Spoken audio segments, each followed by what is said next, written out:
Cari fratelli e sorelle, buongiorno.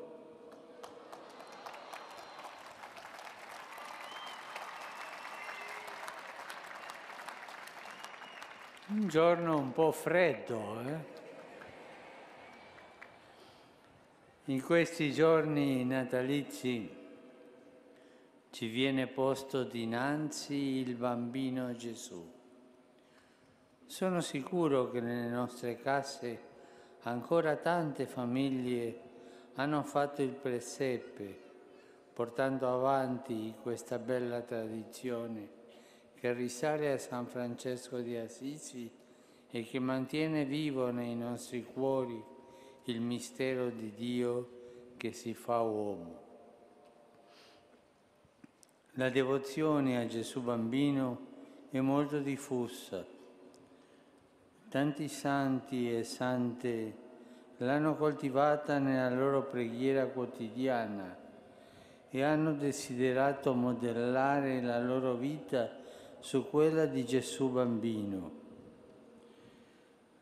Penso in particolare a Teresa de Lisieux, che come monaca carmelitana ha portato il nome di Teresa di Gesù bambino e del volto santo.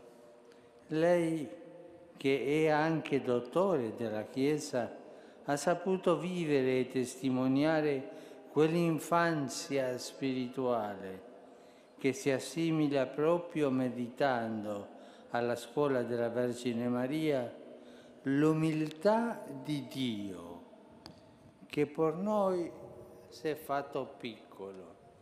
E questo è un mistero grande. Dio è umile. Noi che siamo orgogliosi, pieni di vanità e ci crediamo grande cosa, siamo niente. Lui, il grande, è umile e si fa bambino. Questo è un vero mistero. Dio è umile. È bello,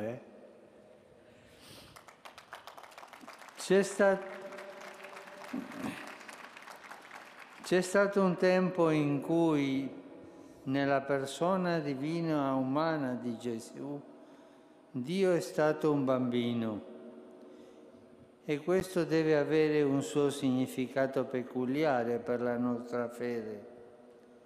È vero che la sua morte in croce e la sua risurrezione sono la massima espressione del suo amore redentore, però non dimentichiamo che tutta la sua vita terrena è rivelazione e insegnamento. Nel periodo natalizio ricordiamo la sua infanzia. Per crescere nella fede avremmo bisogno di contemplare più spesso Gesù bambino. Certo, non conosciamo nulla di questo suo periodo. Le rare indicazioni che possediamo fanno riferimento all'imposizione del nome dopo 8 giorni della sua nascita e alla presentazione al Tempio, e inoltre alla visita dei magi con la conseguente fuga in Egitto. Poi c'è un grande salto fino ai 12 anni, quando con Maria e Giuseppe va in pellegrinaggio a Gerusalemme per la Pasqua. E invece di ritornare con i suoi genitori si ferma nel Tempio a parlare con i dottori della legge. Come si vede, sappiamo poco di Gesù bambino, ma possiamo imparare molto da Lui se guardiamo alla vita dei bambini. È una bella abitudine che i genitori, i nonni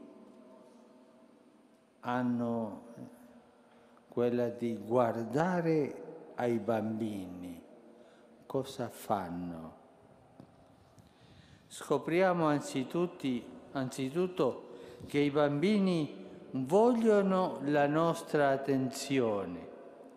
Loro devono stare al centro perché sono orgogliosi? No, perché hanno bisogno di sentirsi protetti. È necessario anche per noi porre al centro della nostra vita Gesù e sapere, anche se può sembrare paradossale, che abbiamo la responsabilità di proteggerlo. Vuole stare tra le nostre braccia, desidera essere accudito e poter fissare il suo sguardo nel nostro. Inoltre, far sorridere Gesù bambino per dimostrargli il nostro amore e la nostra gioia, perché Lui è in mezzo a noi. Il suo sorriso è segno dell'amore che ci dà certezza di essere amati. I bambini, infine, amano giocare. Far giocare un bambino, però, significa abbandonare la nostra logica per entrare nella sua. Se vogliamo che si diverta, è necessario capire cosa piace a lui e non essere egoisti e farle fare le cose che piacciono a noi. È un insegnamento per noi. Davanti a Gesù siamo chiamati ad abbandonare la nostra pretesa di autonomia. E questo è il nocciolo del problema, la nostra pretesa di autonomia, per accogliere invece la vera forma di libertà che consiste nel conoscere chi abbiamo dinanzi e servirlo. Lui, bambino, è il Figlio di Dio che viene a salvarci. È venuto tra di noi per mostrarci il volto del Padre ricco di amore e di misericordia. Stringiamo dunque tra le nostre braccia il bambino Gesù. Mettiamoci al suo servizio. Lui è fonte di amore e di serenità. E sarà una bella cosa oggi, quando torniamo a casa, andare vicino al presepe e baciare il bambino Gesù e dire: Gesù, io voglio essere umile come te, umile come Dio, e chiederle questa grazia.